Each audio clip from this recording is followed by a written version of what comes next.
മലയാളത്തിൻ്റെ സ്വന്തം മോഹൻലാൽ ആദ്യമായി ഡയറക്റ്റ് ചെയ്യുന്ന ബിഗ് ബഡ്ജറ്റ് ഫാൻറ്റസി ചിത്രം ബറോസിൻ്റെ ഹിഡൻ ഡീറ്റെയിൽസാണ് നാം ഇന്നത്തെ വീഡിയോയിൽ പരിശോധിക്കുന്നത്. ചിത്രത്തിൻ്റെ ട്രെയിലറിൽ കാണിക്കുന്നത് പോലെ തന്നെ സ്ക്രീൻ കാണുമ്പോൾ തന്നെ ഒരു 3D അനുഭവം കിട്ടാൻ റെക്ടാങ്കുലർ ഫ്രെയിം സെറ്റ് ചെയ്തത് വളരെ മികച്ചു നിൽക്കുന്നുണ്ട്.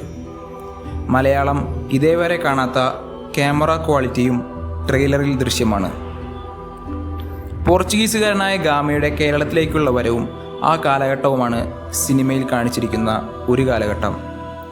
ഈ ചിത്രം വാസ്കോ ഡ ഗാമയുടെ ഫാമിലിയെയാണ് സൂചിപ്പിക്കുന്നത്. ഇതേ കഥാപാത്രങ്ങൾ തന്നെ വ്യത്യസ്ത കാലയളവിൽ ക്രോസ് ഓവർ ചെയ്തു വരുന്നതായി കാണാം. ഇസബെല്ല എന്ന് കാണിക്കുന്ന കുട്ടിക്കും ചിത്രത്തിലെ കുട്ടിക്കും ഒരുപാട് സാമ്യമുണ്ട്. പഴയ കാലഘട്ടത്തിൽ മോഹൻലാലും ഈ കുട്ടിയും തമ്മിൽ വളരെ കൂട്ടായിരുന്നു എന്ന് നമുക്ക് കാണാം.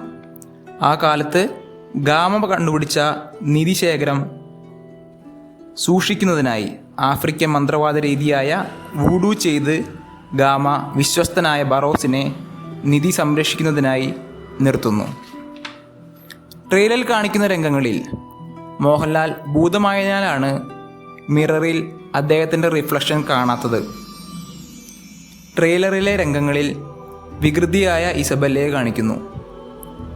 മ്യൂസിയത്തിൽ കിരീടം കാണുന്ന ഇസബെല്ല ആകൃഷ്ടയാവുകയും നാട്ടിലേക്ക് എത്തുമ്പോൾ നിധി അന്വേഷിക്കുകയും ചെയ്യുന്നതായിരിക്കണം സിനിമയുടെ ഇതിവൃത്തം. കുട്ടിയും ബറോസായി അഭിനയിച്ചിരിക്കുന്ന മോഹൻലാലും തമ്മിൽ വളരെയധികം ഇൻ്റർ കണക്റ്റഡ് ആയിരിക്കണം. അതിനാലാണ് വൺ മാൻസ് വെയിറ്റ് എന്ന് ടൈറ്റിൽ കാർഡ് കൊടുത്തിരിക്കുന്നത്. മോഹൻലാലിൻ്റെ സംവിധാനത്തിലിറങ്ങുന്ന ബ്രഹ്മാണ്ഡ ചിത്രമായ ബറോസിനുള്ള കാത്തിരിപ്പിലായിരിക്കും ഇനി മലയാളികളെല്ലാം.